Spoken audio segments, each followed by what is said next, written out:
In the book of 1 Peter, chapter 5, verses 6 through 8, we read, "Therefore humble yourselves under the mighty hand of God, that He may exalt you in due time, casting all your cares upon Him, for He cares for you.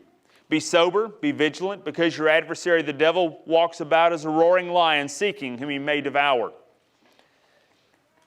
It's not unusual to find ourselves faced with trials we did not expect. Sickness, affliction, relationship damage, and sometimes we don't know how it happened.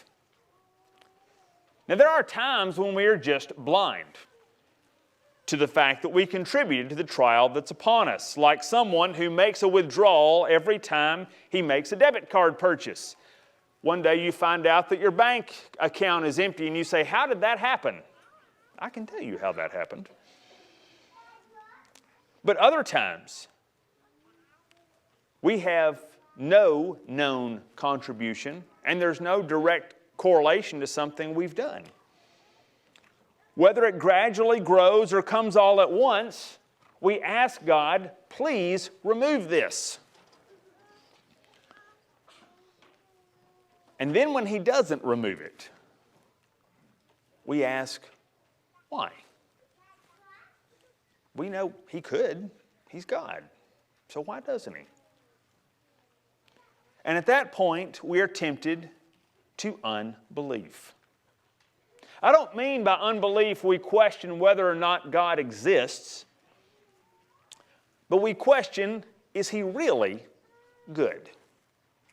Is He really loving? If He loved me, why would He allow this?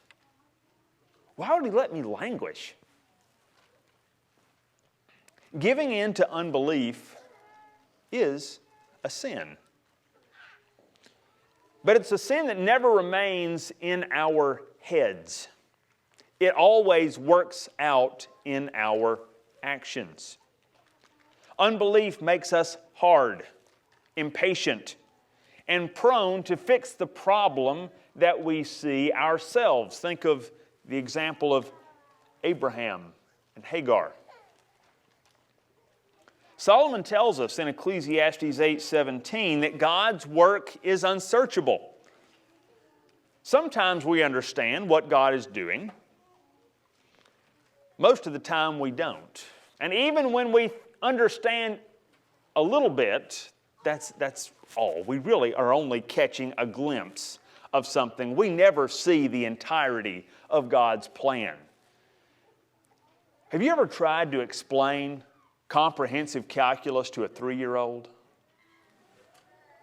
That's what it would be like if God were to try to explain what He's doing in our lives to us. He could say the words, but it wouldn't register. Pressing too hard to figure our way out of trials is like trying to run your way out of a thick fog in a forest. All you're going to do is bang your head and your shins and who knows what else. Peter tells us what to do instead. He says, humble yourselves under God's mighty hand. That is, submit to God's work in this trial. Remind yourself of His promises. Resist those sins that promise to relieve your discouragement but only sink you deeper into grief. No one ever sinned their way out of a hard time.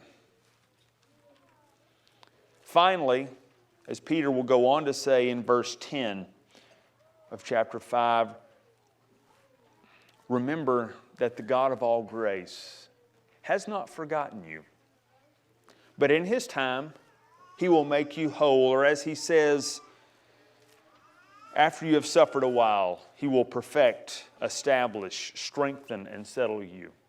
This is God's word, and it will come to pass. Our call is to believe it and act in faith.